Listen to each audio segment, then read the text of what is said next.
trash talking begin. Brandon Marshall and D'Angelo Williams sure are not pouring praise for Patriots coach Bill Belichick. Earlier in the week, Williams responded to a tweet about Belichick owning Pittsburgh with his own. Let me share this with you. No, he owns most seasons / Super Bowls with questionable tactics in securing the win, a.k.a. cheating, from what I'm told.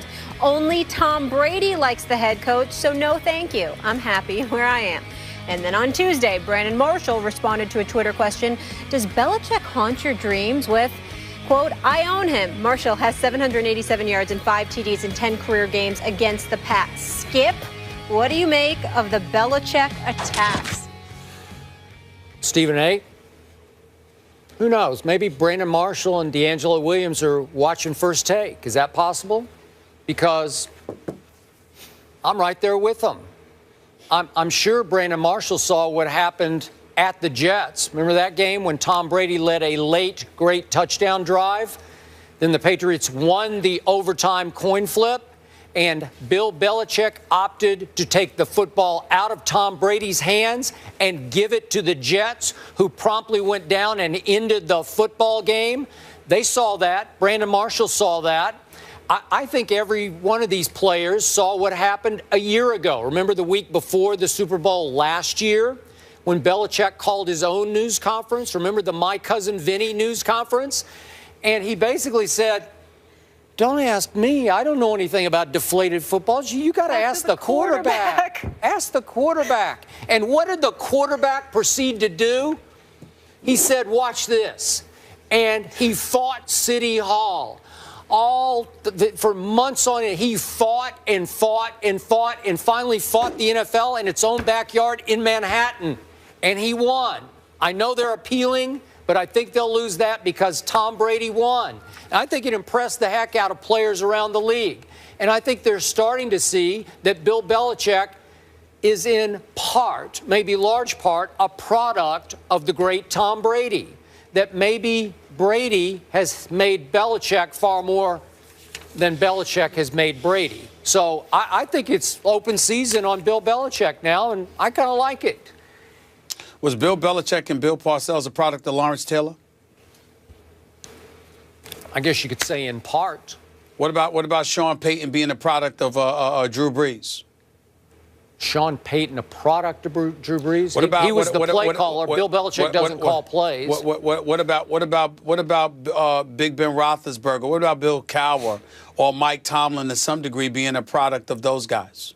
I'm sure there's something to be said for that, except everybody says Bill Belichick is the greatest coach ever. What about Andy Reid being a product? What about Andy Reid being a product of Donovan McNabb? No. Really? Well, Andy's the play caller. Again, Belichick is all defense, no offense. I'm saying to you, Skip Bayless, that of course the coach is a product of players, because if players can't play, there's nothing the coach can do. Every coach worth his salt would admit that openly without hesitation. They don't mind. We understand it. But what's bad about the Brandon Marshalls of the world, and to a lesser degree about the D'Angelo Williams of the world, you can talk all of this stuff about Bill Belichick all you want to. Skip Bayless, you cheating all of this time? Because guess what? I'm looking at a Bill Belichick, and I'm seeing since 2001, 11-5 record, 1-9-7 season, 2-10-6 seasons. Everything else is 11-5 or better. You understand? We're talking about 4 Super Bowl titles. We're talking about 6 or 7 different trips to the AFC Championship game. I understand that Tom Brady has a lot to do with that because he's the quarterback and he's a star, and we get all of that. But when you consider the structure surrounding him, defensive players, other offensive players, special teams, the way other coaches there are held accountable. Josh McDaniel, we rave about him. How did he do as the head coach of Denver? Romeo Crennel, we raved about him when he was there. How did he do when he became the head coach in Kansas City? Charlie Weiss, who I love dearly, was the former offensive coordinator in New England. How did he do when he was the coach at Notre Dame and then when he coached in Kansas in college? Okay, so what's the point? They're all products of Brady, right? I'm saying to you is that Yes, they're products of Brady, but they're also products of Bill Belichick. There's something to be said about the leadership that he's able to provide. I'm not saying it myself. I am saying that I can't find, whether it's McGinnis, whether it's Bruschi, or a host of other players who have played, Ty Law and others. It doesn't matter. People who have played for Bill Belichick, they always revere Tom Brady. They never deny the ninja, his greatness. But they also point out that Bill Belichick is elite at what he does. The level of respect that a guy like Brandon Marshall, who has never sniffed a Super Bowl, or D'Angelo Williams, I believe that if he played, the Steelers might have won and could have potentially gotten to the Super Bowl, but he didn't. It's just alarming to me. I understand that Bill Belichick ain't perfect, and I get that. And I know that people have their questions about him. But the absence of respect that you guys are willing to give him is incredibly insulting. This man deserves more than you're giving him. Period. Okay, just for the record, was not Belichick convicted during Spygate? Yes, he was. He was.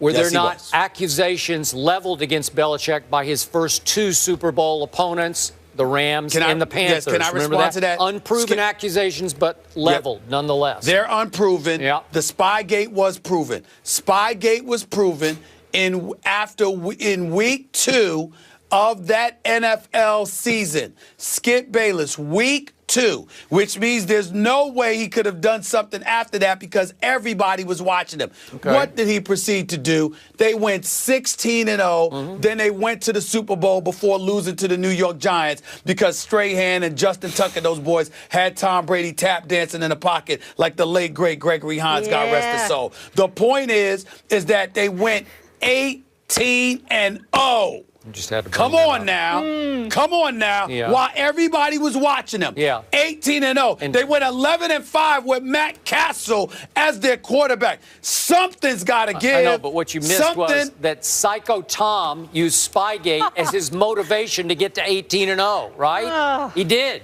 They were on a mission. You need to do a Next sit-down with subject. him. Next subject. You sit just down. want to disrespect Bill Belichick. No, That's all. Listen. The man you is just great. wanted to bring up that The Super man Bowl. is great. All I know is The man is together great. they have created a dynasty, and they're both fantastic, just like They're you both, two little yeah. sweethearts. Go Group ahead. hug. Let's come in. Moderate, Group hug. mediate. It's okay. Switzerland right here. Yeah. You need I'm it, not people. that. I'm not forget it. Okay. All right, let's talk about your other beloved team. That would be the Spurs. They kick off They're their back. second half of the season, against the Clippers. Boba.